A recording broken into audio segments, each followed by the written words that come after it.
Support provided by Walters Papillon Thomas Cullens, LLC, specializing in business litigation and personal injury cases for over 40 years. Thank you, Mike. I have to say, I've been introduced a lot of times, but that is literally the first time I've been introduced by an alumnus who said Tulane was my second choice. We're going to have to talk about that a little. First of all, I was told literally this is as hard a stop as there gets at 1 o'clock, that a hook's going to come out and pull me away, or I'll be shot if we go past. So I wanted to make my promise that I view that as a hard stop in every way, shape, or form. So first, let me say I am incredibly excited to be here today with the Rotary Club. I've heard varying stories. I heard first that it was the 6th largest Rotary Club in the United States. Then I heard, actually the world, then the 5th, and Mike told me the 4th. So we're getting better over time and moving up, and if you get the 100, I'm sure you'll be back up to number 1. But what I find so exciting, quite frankly, is what you're about is what I'm about, which is moving Louisiana forward. And that's what I want to talk about today, about, in a sense, the connection between Tulane and you and Louisiana. But I did want to start with a poll. I want to get a sense of the crowd. How many people in this room graduated from Tulane? You can admit it in this crowd. You can really, all right. And how many, keep your hands up, how many of you have a member of your family who went to Tulane, going way back? You keep the hands up. And how many have friends or who worked at Tulane, or other people, family members who worked at Tulane? Everybody hands. Okay, it's a friendly audience. Friendly audience. Of course, everyone else was looking at me a little differently. But my point is really the Tulane network is broad. It's an incredible network, and as Mike said, I came from afar to Tulane and became part of this family, and it is truly a family, but it's a quirky, little different family. I still remember the first interview I did when I came to Tulane with the local newspaper, and I thought they were going to ask me about Tulane and the academic programs and everything else at Tulane. And what did they ask me? They asked me where I ate dinner the night before. So I didn't understand the significance of that question. So I blurted out where, in fact, I'd eaten dinner the night before. Popeyes. So I love those red beans. I really do like Popeyes. But this was a scandal, right, that I'd eaten at Popeyes. And it took me quite a while to sort of get over that. Obviously, where you eat is an incredible thing. The other thing I have to say that was so sort of incredible is sort of you constantly are asked in terms of food and what you're eating. You're asked fundamentally what sort of meals you have at various points in time. And in Louisiana, the seasons are really defined by crawfish, shrimp, oyster, and king cakes, right? Which is to say there's summer, almost summer, and then there's Mardi Gras. And that really is the list of things that come together. But let me just say, for me, from a kid from the East Coast, I've come to Louisiana and I've really fallen in love with this state. Its character, its community, its warmth, and by warmth I mean literally its warmth in August, but just the feeling that you get in this community. But today I want to talk very briefly, and then I'll, maybe not so briefly, but answer questions as well about how Tulane and the success of Louisiana, I think, are connected one with the other. We are literally, our success is Louisiana's success, and Louisiana's success is Tulane's success. We're partners and have been for so many years in so many areas, in healthcare, coastal sustainability, economic growth, workforce development, you name it. We're together. And it reminds me of one of my old professors that went on to have a number of different positions, Daniel Patrick Moynihan, who said many years ago, which is, how do you create a great city or a great state? And his answer was, you found a university and wait 200 years. And his lesson literally was that universities and states, economic development are connected deeply with one another. And his points really are even more so today when we live in this world of intellectual achievement, and sort of the value added of an educated group is critical to economic development. And you look at the cities across the United States, Boston, Pittsburgh, San Francisco, all of them are absolutely anchored by a university. And it's simply no accident. And clearly in this state, LSU, Baton Rouge, the state system, Tulane, we have something that's absolutely critical to the future of the state. And we all have to work together in recognizing what that means. Now, in the case of Tulane, I should note, our economic impact is huge, at least in New Orleans. We're $1 billion a year in terms of the largest private employer in New Orleans. And we're also the only true university with a public service requirement. So our students are performing 500,000 hours of community service with the local community. So it's a huge impact. But you look at us and you look at Louisiana and zoom out, our impact on Louisiana is huge as well. You see this room, you see how many people are involved, and we're all, in a sense, fortunate to have this partnership everywhere, I think, between higher education and the business community. I should note, you may not have known this, but Paul Tulane, the founder of Tulane University, literally specified that the promotion and encouragement of intellectual and moral and industrial education of the youth of this state was the purpose of Tulane University. So it really is a critical part of who we are. Now, I should note, here we are, close to 200 years later since we've been founded, and as Mike suggested, we're now, in a sense, as a university, hitting our stride in 1,000 different ways. We are literally hot. The class of 22, I should note, the largest number of state representatives and students, the third largest is Louisiana, after California and New York. And needless to say, they have a few more people in California and New York than Louisiana.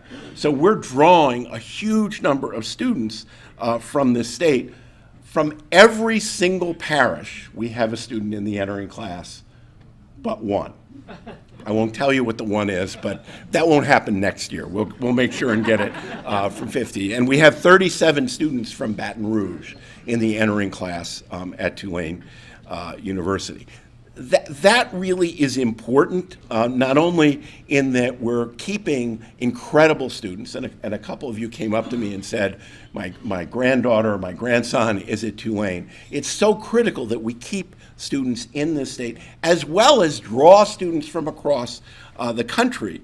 And what's, I should note, we're the most national school in the country, so we're drawing these students from everywhere. But 1 out of 3 of our graduates want to stay in Louisiana, and 1 in 4, 26%, do stay in Louisiana after they graduate. So it's a really important source, I think, of great students here. I should also note, again, as Mike mentioned, we're experiencing one of the most competitive times, admissions-wise. Well, the most competitive. We had 39,000 applications this past year to Tulane University, and I should say, in terms of completed applications, so far this year, we're up 20% over past year. Just an extraordinary interest. I should note, just to give you some factoids that academics talk about all the time, our average SAT score of entering students this past year was 1456. It's been up 66 points over the last 3 years. Median ACT is 32 in the entering class. The Dean of Admissions walks down to my office and tells me again and again, you would not be admitted to Tulane University. It's very intimidating, I must say. But it's an incredibly diverse, in every way, class. I also should say it's a group of students with what I would call sort of chutzpah. They're sort of out of the box, innovative,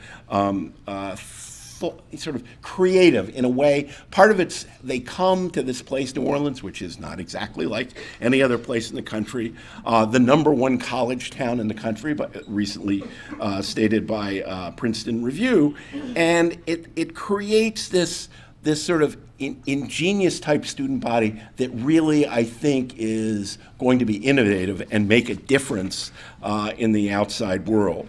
It's one of the reasons U.S. News recently ranked us as among the most innovative universities in the United States. I want to give you, though, an example of this creativity, a story that really captures what I think is different about Tulane. So a couple years ago, NASA decided that they were stumped about how to get the payload up to the space station. And they wanted to come up with better ideas to get a bigger payload. So they decided to go out to schools across the United States. And they had the NASA Big Idea Challenge. Challenging students to come up with a way to get more, in a sense, more into the payload.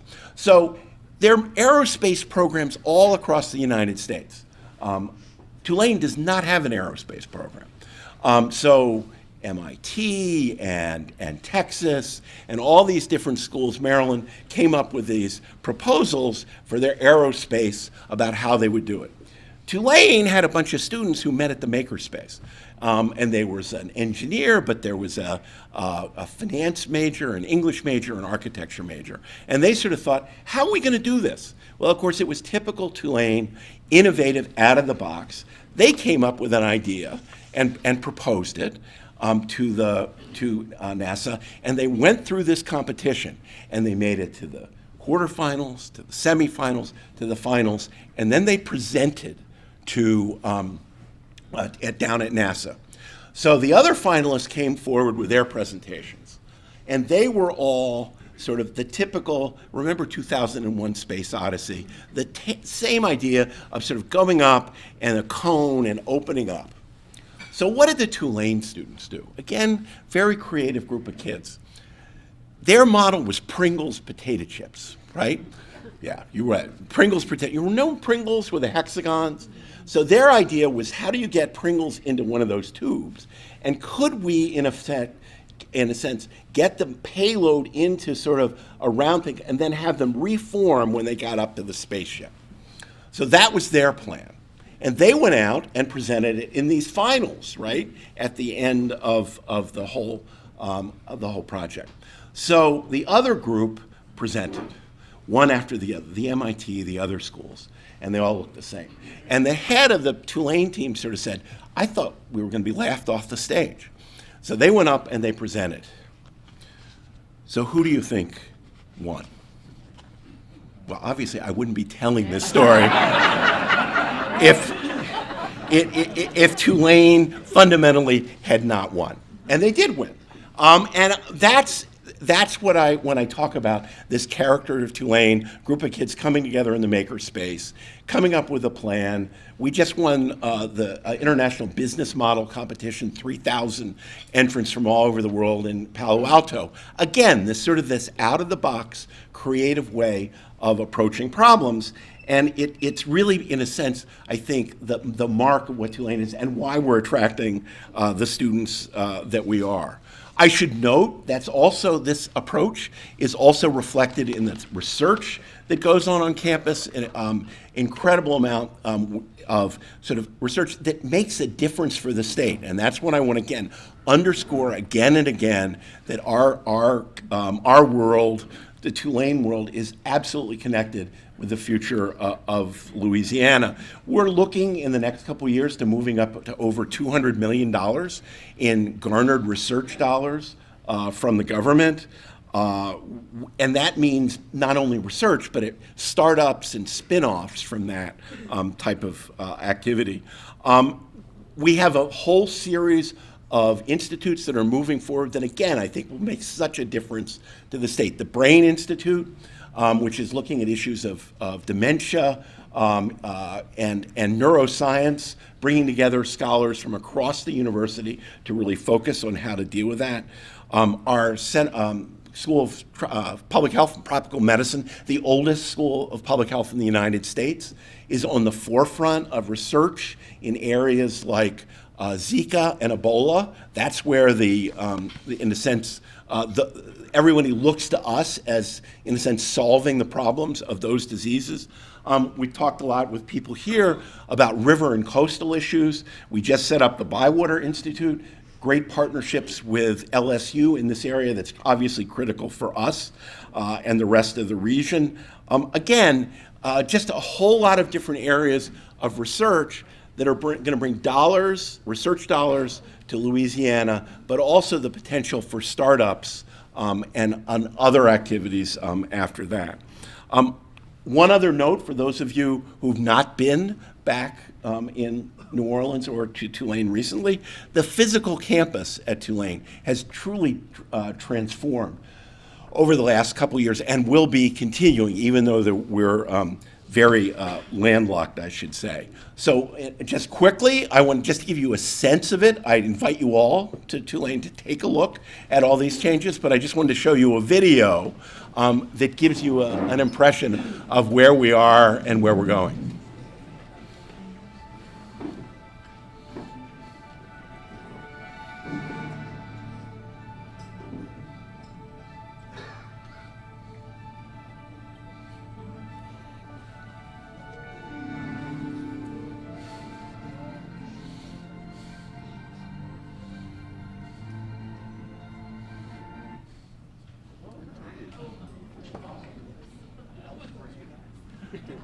That was a short video. So I should get up and I'd say, imagine a really great video. And that would, well, wait a few minutes and then I guess I'll just move on. Is it likely to be resurrected? Possibly. That's not comforting, I have to say.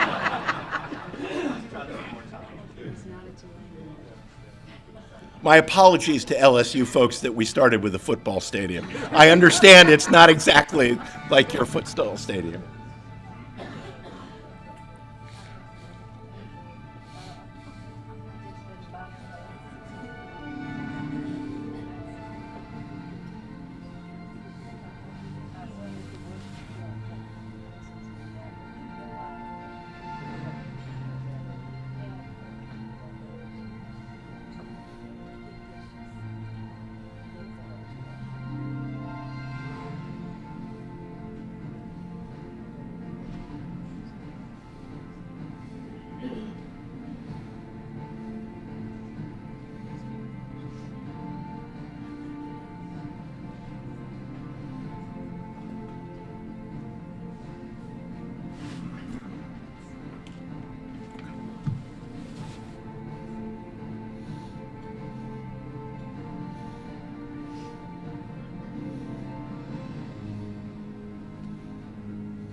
So just to give you a sense of what you saw and what we literally built over the last year and what we're planning to build over the next year or two, we have a beautiful new business school building, Goldring Waldenberg, which is simply spectacular, and that's what you saw in the beginning. Mussafer Hall, which combines academic and career advising in one place.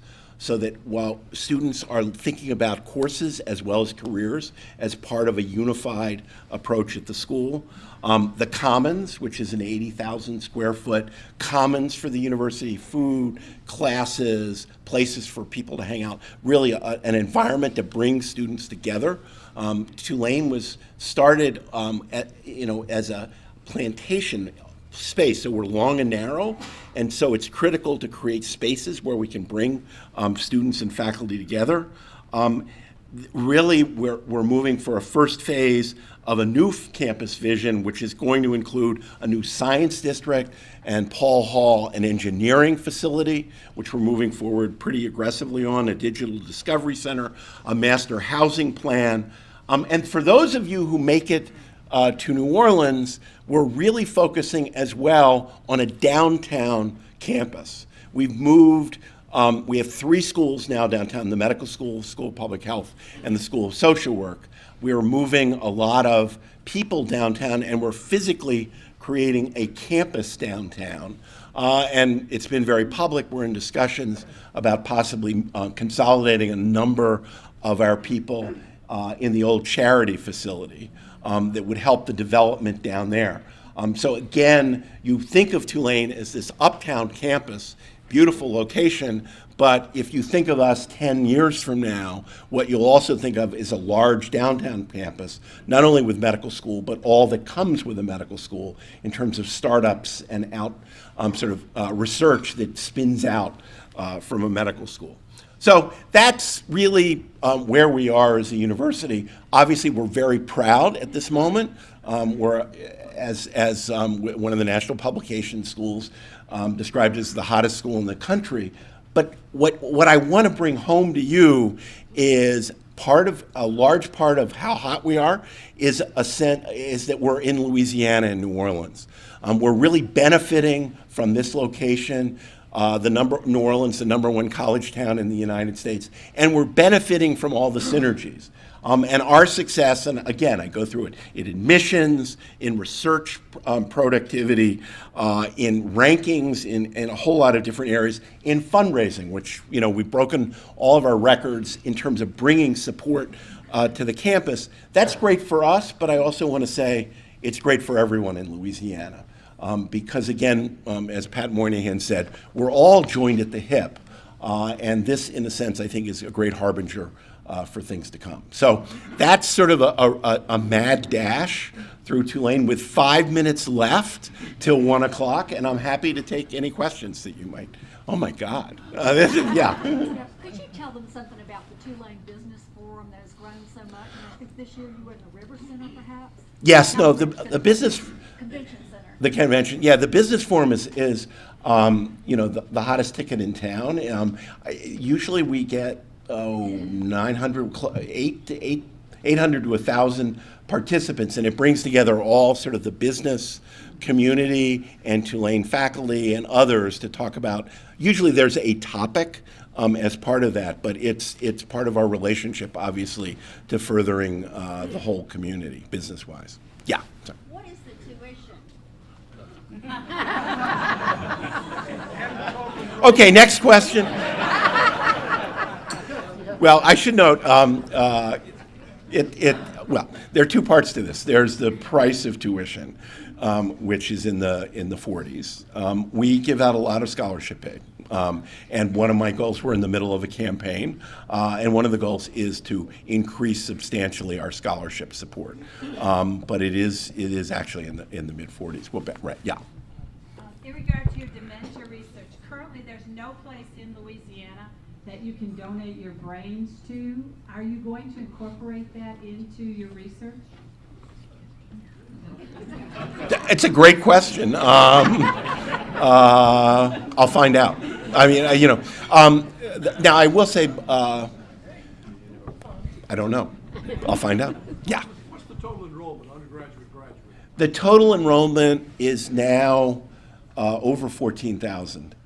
Now, I understand from LSU standards that seems small. That's by far the largest we've ever been. And part of it is our undergraduate class last year was the largest it ever been, not because we planned it. In fact, we admitted fewer students than we'd ever admitted, but our yield skyrocketed. So this year we admitted 700 fewer students to the class, and we ended up with an even larger class. We're large. We're a little larger than we were predicting, but that's because of I think good news. That is, we ended up taking this year about 17% of the applicants, and less than 1 in 5, and yet in the end it turned out to be too many. So we'll probably try and shrink it a little bit. Yeah, sorry. What's your faculty to student ratio? This is part of the problem of, you almost need to be a tax lawyer to answer that question. We're technically 8 to 1. That's, but of course, it's how you define what a faculty member. If you have part-time faculty members, you have to add them up. But in general, it's 8 to 1. Yeah. Just you started with the football stadium, so I was going to invite you guys to the Catholic High game today at 6 o'clock. You guys want to come watch? Oh, okay. Tulane students potentially there. A lot of good academic kids and great athletes. We generally are not allowed to hold high school games in Tulane Stadium. I'm saying come to the game tonight. We're going to invite you. No, I understand. They have a stadium bigger than yours. And that was a Tulane graduate. So I knew that would happen. I knew it would happen. Yeah. And then, You mentioned dementia and water research. Are you have any collaborations with Pennington here or with the Water Institute? oh yeah, absolutely. We're collaborating with both the Water Institute and Pennington in innumerable ways. I should note, we have a resilience center which we collaborated with LSU on. We're talking about future collaborations. I should also note, when you're reached a certain age, your students, former students, become very successful. So one of my former students is head of the Water Institute. So he's been very appreciative of us working together in all sorts of, and it's a win for the Water Institute. It's a win for us as well, because this is an area where Louisiana should be not only a U.S. leader, but a global leader. And if we all collaborate and cooperate, we can do it. And we've got people we just hired a new dean of architecture who just won the prize for the best book in architecture in the world, one of the top 10, and his expertise is on water and civil, and so he's really beginning to work with Justin from the Water Institute on that. One more question. Yeah, okay. Actually, Marvin asked it, so. Oh, asked and answered? What is Tulane's position on holistic admissions? You'll have to explain to me what holistic. It's hard to be against anything that's holistic, right? Just as a matter of. Let me refine that question. Do you think to be admitted into a university, there's a minimum ACT score you should have? So we're a little different than state institutions in that regard. We don't have minimums. We just don't. Or maximums. As you could see, it's it's scary actually. When I look at our numbers, again, I only half in jest say, would I be admitted? So a 32 ACT, a 1456, a jump in applications of this year way up. It's very hard to get in, but you want to be able to look at the whole student. You want to, one thing is not going to decide it and should not decide it. So for us, I know state schools have these minimums or so on. We don't. We just don't. Yeah, What's your opinion about that, to be successful in a theoretical university? I'm not in favor of hard cutoffs anywhere. I think you want to look at, boy, I'm really getting the hook. Wow.